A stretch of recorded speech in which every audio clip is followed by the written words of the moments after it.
Iver icon of the Holy Mother of God is one of the oldest and most revered. Miracles that take place in front of this icon have been known since ancient times, and stories about them are passed down from generation to generation. This is a testimony of one of them. Through my work I meet many people. Sometimes I forget their names, but their fates do not leave me indifferent. One day a woman stood in front of me in our chapel.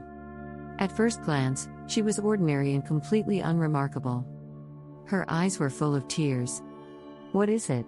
I asked her. "Help me. My daughter tried to commit suicide." "Why?" "She's just had a baby, but her boyfriend doesn't seem happy about it and they've broken up. She wanted to kill herself, she swallowed the pills and already dying, she was taken to the hospital. Now all her internal organs are dying. Help me." I turned around and showing a large Iver icon of the Virgin, a copy of the one kept on Athos, I almost shouted. "Fall before her. Scream, cry and beg with all your heart, all your soul, and every cell of your being not to let your child go to the next world. Even death itself is not so terrible for her now as a response to such a departure from life. You are her mother, and remember at this moment and for the rest of your life, there is nothing stronger than a mother's prayer." She fell prostrate in front of the Iver icon while I, not understanding anything at that moment except the terrible fact, what will happen to her daughter and the poor baby, began to beg the Immaculate Virgin for help. After a while the woman got up from her knees and nodding her head, went outside. She left and I consoled myself by recalling other such cases. The Lord would surely answer the prayers of his mother, and the Mother of God does not leave anyone in need. I don't remember exactly how long it was, maybe a week or two. One day the same woman, whose name I did not know, appeared before me again, and next to her was a young lady. I admit that I didn't immediately realize who she was. And when I heard that this was her daughter, I couldn't believe her words and involuntarily exclaimed in surprise. "Girl, what have you done? Why didn't your motherly instinct kick in and act?"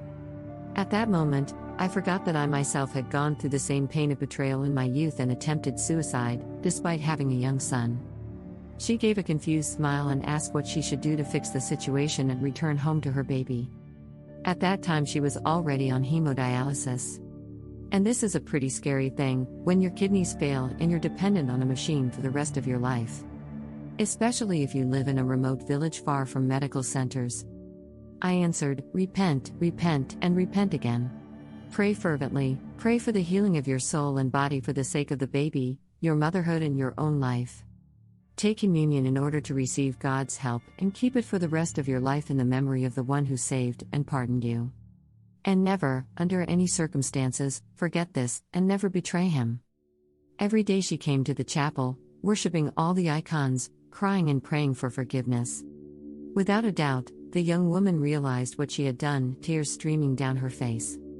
After the first confession and communion, her hemodialysis catheter was removed. As a rule, this is unrealistic after complete kidney failure.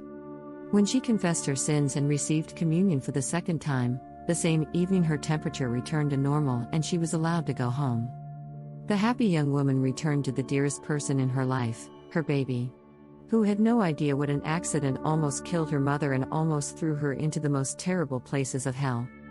Whenever a disconsolate mother stands in front of me, the first thing I remember is this story. It doesn't matter who is in intensive care, her son or daughter, a newborn baby or an adult. Trust me, it doesn't change the fact that there is nothing stronger than a mother's prayer. Thanks for joining our exploration of the Iver icon of the Holy Virgin. Its ancient miracles leave a lasting legacy. Like, share, and subscribe for more. Until next time, may the grace of the Holy Mother of God be with you.